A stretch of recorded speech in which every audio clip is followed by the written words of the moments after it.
दोस्तों, एक ऐसे इंसान के बारे में बात करना बहुत मुश्किल होता है जिसे करोड़ों लोग अपना भगवान मानकर बैठे हों और करोड़ों लोग उसी इंसान से बेइंतहा नफरत करते हों। मैं बात कर रहा हूं कार्ल मार्क्स की। कार्ल मार्क्स एक ऐसे थिंकर थे जिन्होंने दुनिया को दो हिस्सों में बांट कर रख दिया। इस इंसान को समझने से पहले आपको अपने दिमाग की खिड़कियां खोल लेनी चाहिए और अपने इमोशंस को उन्हीं दिमाग की खिड़कियों से बाहर फेंक देना चाहिए। मैं आज आपको मार्क्सवाद के बारे में बताने जा रहा हूँ। कार्ल मार्क्स के अकॉर्डिंग मार्क्सवाद क्या है? कार्ल मार्क्स के अकॉर्डिंग पूरी दुनिया अमीरों और गरीबों के बीच में एक गहरी खाई है जो गहरी होती चली जा रही है। इसे भरना होगा और ऐसा करने के लिए हमें करना क्या होगा? कैपिटलिज्म, जिसको पूंजीवाद कहते हैं, उसे खत्म करना होगा ताकि कोई भी इंसान जो मजदूरों से गधे की तरह काम करवाकर पैसा कमा रहा है वो ऐसा ना कर सके। मजदूर को सिर्फ अपनी मजदूरी से कहीं ज्यादा मिलना चाहिए जो वो डिजर्व करता है। कार्ल मार्क्स एक बहुत तेज दिमाग के आदमी थे। उन्हें बिल्कुल अच्छा नहीं लगता था जब कोई पैसे वाला इंसान गरीब मजदूरों से कीड़े मकोड़ों की तरह काम करवाता था। तो मार्क्स ने लिखना शुरू किया। कुछ लोगों को इनका लिखना पसंद आया, बहुतों को लिखना पसंद नहीं भी आया क्योंकि ये बहुत भड़काऊ लिखते थे, तो इन्हें लिखना बंद करना पड़ा और बहुत सारी जॉब्स को बदलना पड़ा। मार्क्स को अपने विचारों की वजह से बहुत सारे देशों में यहाँ से वहाँ भागना पड़ा, एक जगह पर टिक कर नहीं रह सके। फिर इनकी लाइफ में एक टर्निंग पॉइंट आता है जब इनकी मुलाकात होती है एंजेलिस नाम के एक आदमी से जो खुद एक व्यापारी था। ऐसा कहा जाता है कि 19th सेंचुरी की सबसे फेमस दोस्तियों में से एक दोस्ती कार्ल मार्क्स और एंजेलिस की दोस्ती थी। एंजेलिस मार्क्स को पैसों की मदद करता है, सिर्फ पैसों की ही नहीं बल्कि मार्क्स को अपने आइडियाज भी देता है। यानी मार्क्स की सिर्फ पैसों में ही नहीं आइडियाज में भी हेल्प की। लेकिन अनफॉर्चुनेटली आज कार्ल मार्क्स को तो सब जानते हैं लेकिन एंजेलिस को बहुत कम लोग ही जानते हैं। तो हम कह सकते हैं कि मार्क्सिज्म में एंजेलिस का भी बहुत बड़ा रोल था। अगर एंजेलिस ना होता तो मार्क्सिज्म शायद दुनिया के सामने ना होता। इन दोनों ने मिलकर बनाया था एक कम्युनिस्ट मैनिफेस्टो, जिसको हिंदी में बोला जाता है साम्यवादी घोषणा पत्र। इसके लिए इनको कम्युनिस्ट लीग ने फंड किया था। मार्क्स की डेथ पर यह कहा गया कि यहाँ पर एक ऐसा इंसान लेटा हुआ है जिसे सबसे ज्यादा प्यार और सबसे ज्यादा नफरत की जाती थी। अब मैं आपको बताता हूँ कि कार्ल मार्क्स अपनी जिंदगी में सबसे ज्यादा इन्फ्लुएंस अगर किसी से हुए थे तो उस आदमी का नाम था जॉर्ज हीगल। लिख लेना, बड़ा काम का नाम है ये, जॉर्ज हीगल। असल हुआ कुछ ऐसा था कि जेना यूनिवर्सिटी में ये स्टडी कर रहे थे।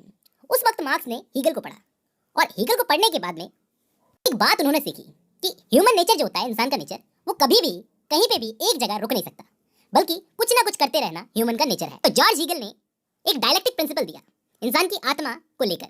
उस डायलेक्टिक प्रिंसिपल से कार्ल मार्क्स बहुत प्रभावित हुए, जिसको हिंदी में द्वंद्वात्मक सिद्धांत कहा जाता है। लेकिन हीगल ने इंसान के दिमाग और इंसान की आत्मा पर जोर दिया। कार्ल मार्क्स ने कहा कि मटेरियलिज्म यानी कि भौतिकवाद पर जोर देना चाहिए। हीगल बोलते थे कि इंसान की डेवलपमेंट कभी भी सीधी सीधी नहीं होती बल्कि टेढ़ी मेढ़ी होती है। जैसे फॉर एग्जांपल ह्यूमन प्रोग्रेस की 3 स्टेजेस होती है, पहली थीसिस, दूसरी एंटीथीसिस और तीसरी सिंथेसिस। जैसे मैं आपको समझाने की कोशिश करता हूँ, जैसे एक गेहूं का दाना है, जब वो गेहूं का दाना होता है वो थीसिस वाली स्टेज में होता है। फिर जब उसको मिट्टी में डालोगे वो गलेगा और पौधा बनेगा, अंकुरित होगा, तो वो एंटीथीसिस वाली स्टेज में चला जाएगा। और तीसरी स्टेज होती है सिंथेसिस, जब वो पौधा बड़ा होगा, पकेगा और खुद भी एक अनाज बनने लायक हो जाएगा और सूख कर खत्म हो जाएगा। इसको कहा जाता है सिंथेसिस वाली स्टेज। अब कार्ल मार्क्स ने ये डायलेक्टिक प्रिंसिपल का यूज कैसे किया? कार्ल मार्क्स ने इस प्रिंसिपल का यूज किया अपने अकॉर्डिंग। मार्क्स ने कहा कि हीगल का प्रिंसिपल सिर के बल उल्टा खड़ा है, मैं उसको उठाकर सीधा कर देता हूँ। सारी चीजें मटेरियलिस्टिक है। पहले पहले पैसे पर या संपत्ति पर सबका हक था, फिर बाद में कुछ लोगों का हक हो गया, फिर धीरे धीरे ये कुछ लोगों से बहुत चंद लोगों का हक हो गया और उसके बाद में ये पैसा सब में डिवाइड हो गया। यानी कार्ल मार्क्स के अकॉर्डिंग हिस्ट्री में जो भी सारी घटनाएं होती है उन सब का कारण था पैसा। पैसा कहीं ना कहीं हर चीज को प्रभावित करता है। कार्ल मार्क्स के अकॉर्डिंग हिस्ट्री में पैसे की 6 स्टेजेस आएंगी, जिसमें से 4 आ चुकी हैं और 2 आने वाली हैं, जब पैसा अलग अलग हाथों में जाएगा, जिसे इकोनॉमिक डिटर्मिनिज्म कहा जाता है। पैसा अलग अलग हाथों में गया है और जाता रहेगा।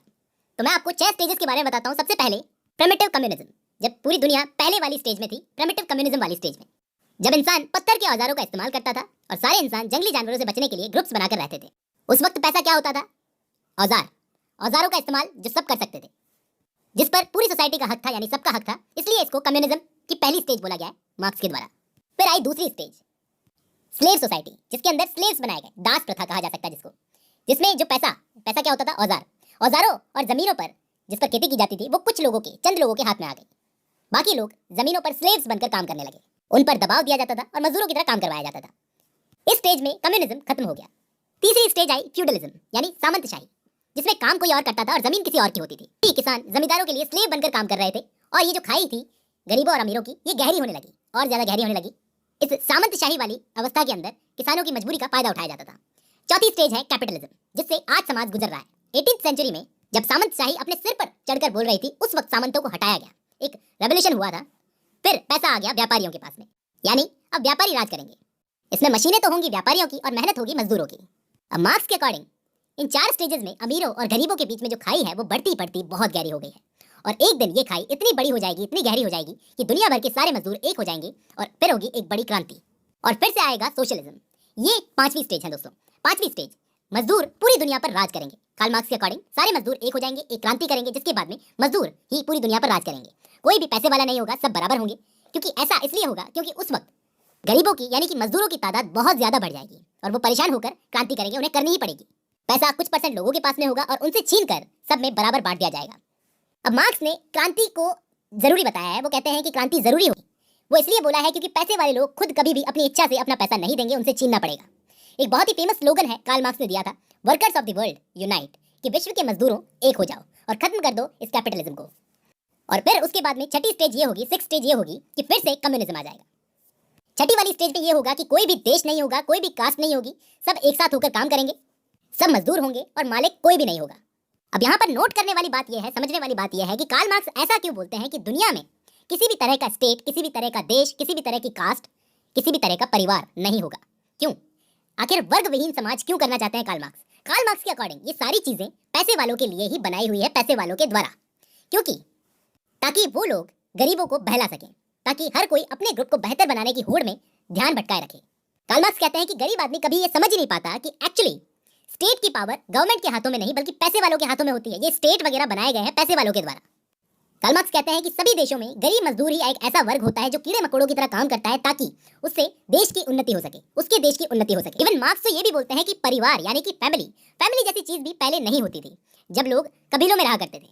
ये तो पैसे वालों की बनाई हुई चीज है, क्योंकि पैसे वाला चाहता है कि जिंदगी भर उसने जो कुछ भी कमाया है वो उसके मरने के बाद में किसी भी गरीब के हाथ में नहीं जाना चाहिए। इसलिए उसने परिवार नाम की चीज बनाई ताकि वो अपने मरने के बाद अपनी प्रॉपर्टी अपने किसी बच्चे को दे जाए और कैपिटलिज्म कायम रहे। और एंड में मार्क्स के अकॉर्डिंग गरीब और अमीर की खाई इतनी ज्यादा बढ़ती जा रही है कि एक दिन ये खाई इतनी बड़ी हो जाएगी कि क्रांति होकर रहेगी, जिसे कोई नहीं रोक सकता। भले ही आप इसको नकार लो, लेकिन इसे रोक कोई नहीं सकता, क्योंकि पैसे वाला कभी भी अपनी इच्छा से अपना पैसा नहीं छोड़ेगा।